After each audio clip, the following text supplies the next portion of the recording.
Tero Gen 2 GLSB variant, how to remove stock bulb. And dito sa ilalim, so ito yung low beam sa may projector. So unclip mo lang, push mo ito, push down, and then twist counterclockwise. Kuha mo na yung bulb.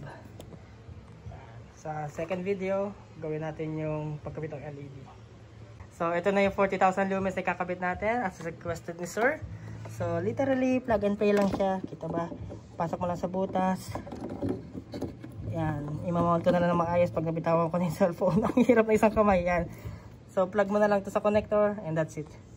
Kakabit na natin yung LED and syempre yung balas, ginawan din natin siya ng brace para hindi siya kakalog-kalog. Yung LED, yun, nakakonect. So, sir, sige patindi. Yung pag-lights tayo rin gumawa. Yan.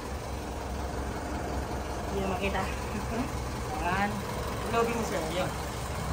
Ang liwanag na. Sir, high beam mo. Yan yung high beam mo, parang turn signal na lang. I-flasher mo. Ayun, di ba? Mukha na siyang signal light. Sa lakas ng low beam na tag 40 low beam, 40,000 din yung hot lights.